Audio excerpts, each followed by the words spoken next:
It's that time, ladies and gentlemen. It's time for you to let us know what you think about the events in Pittsburgh sports. Welcome to the Ireland Contracting Nightly Sports Call, powered by Bordis & Bordis on the hotline. It's 412-575-2600. Bob Pompeani tonight with Gene Collier of the Pittsburgh Post-Gazette. You can tweet us also at KDPomp, at Gene Collier. And we begin with what was a tremendous game plan by Mr. Collier.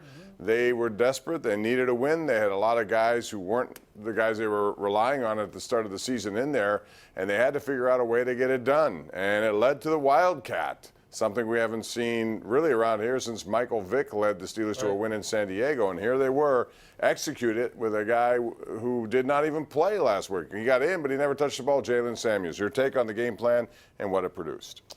I appreciate the predicament they were in, and I think Randy Fichtner did a good job of innovating, given all his constraints, including Mason Rudolph, who's, obviously hasn't figured out how to play just yet, but he will. I think he will. I like him.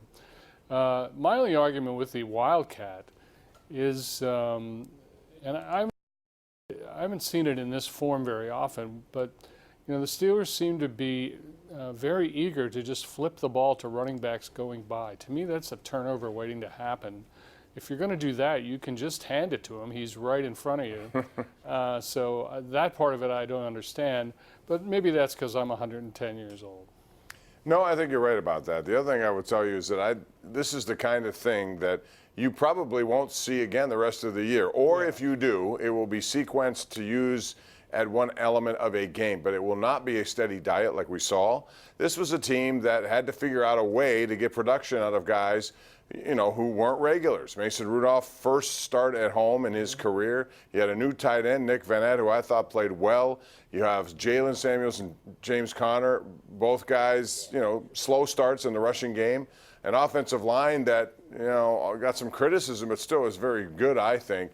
But, there were a lot of things working against them. They had to figure out a way to win a game, and that's what they did. They took advantage of Cincinnati, who, by the way, they are bad. And I think any conversation, Gene, starting about this game has to be, it was the Bengals. But the Bengals almost beat Seattle, a playoff team, there, and they almost beat Buffalo, which at the time was undefeated, also there. So, you just play these games. And now next up is the Ravens. We'll talk more about that as we go along. What did you think about the defense? Because I thought it was outstanding. Yeah, the defense played a great game. 8 sacks. Good coverage.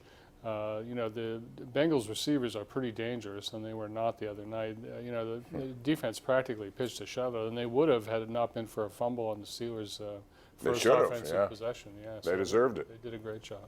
All right, so the Steelers are 1-3, and a lot of people now think maybe it's their division. It's funny how it changes, huh? If you win another game here on Sunday, which you'll see on KDKA, followed by 2 hours of post game.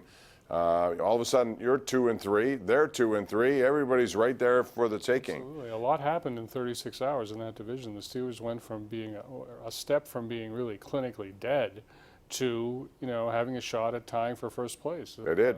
That was key. Well, we'll break this down more. We'll also talk about another thing that's going to happen this week, and that would be the opening for the Pittsburgh Penguins. 2019/20 season begins on Thursday. Buffalo in town. Today we saw a couple of interesting items.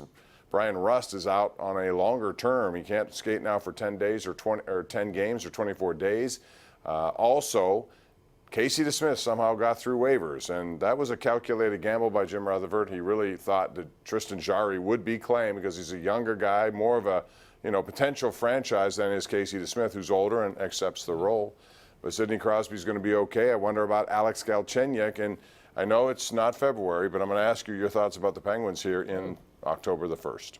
I'm looking forward to Mike Lang night. That's next Tuesday. Is that a bobblehead too? We got Lang with the bobblehead. I love it. Should be. I hope there's a bobblehead. There's actually a little bobblehead rule that I found over the years, Bob.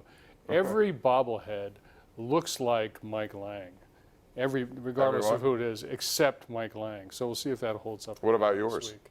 There's no Gene Collier bobblehead. There should be. Nor will there be. There should be. Yeah, there should not. It would be called I Do It For Nothing. That would be the name of the bobblehead. Hey, listen, we have more coming up. We're going to tell you about a first-place team in Pittsburgh. Yeah, the Riverhounds won tonight. We're going to show you some highlights of that maybe coming up. We'll talk about them and a big game coming up on Saturday for them at Highmark Stadium. We're just getting started. It's 412-575-2600. That's the number to call.